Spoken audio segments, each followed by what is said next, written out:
Hi, a new release I watched this weekend was Godzilla Minus One, the latest film in the long running Japanese franchise.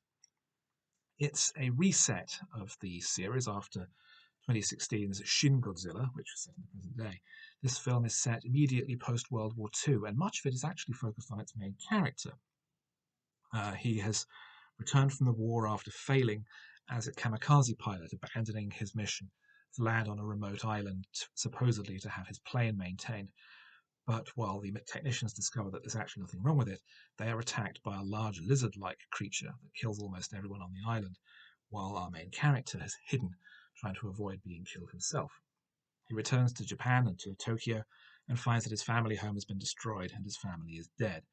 However, he meets a young woman who is caring for a lost child, and the two develop a mutual relationship, a kind of platonic marriage.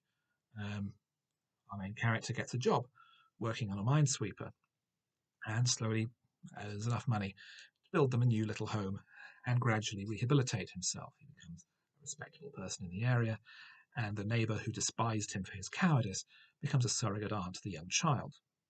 And then, of course, Godzilla attacks Tokyo. At this point, the film takes on its various themes. We have survivor guilt, PTSD, the spectre of nuclear destruction that is the continuing theme of the Godzilla movies. But it's much more of a character story than one might expect. The scenes of Godzilla's destruction of Tokyo are utterly terrifying.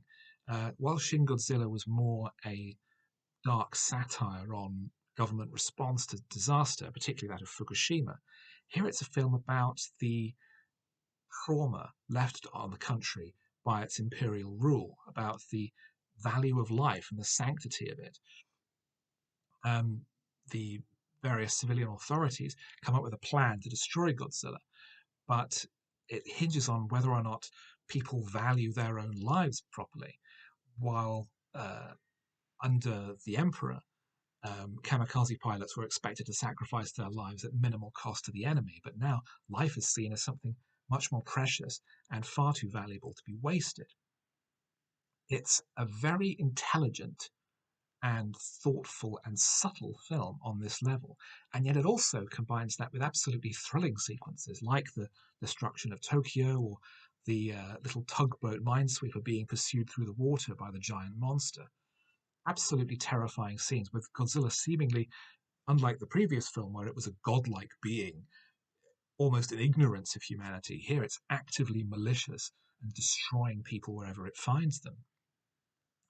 I think it's one of the best films of the year, if not the best. I was extremely impressed by it. Um, Again, it's something that's hard to put into words because it has such a visceral impact. It's also the first time I've ever watched on an IMAX screen because of my rather poor eyesight. I've avoided seeing an IMAX film in the past because I wasn't sure I'd be able to see the whole picture at once.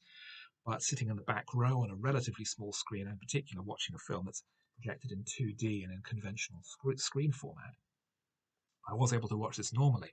So the impact of it, I think, was much greater because I was able to see it in a native format like that.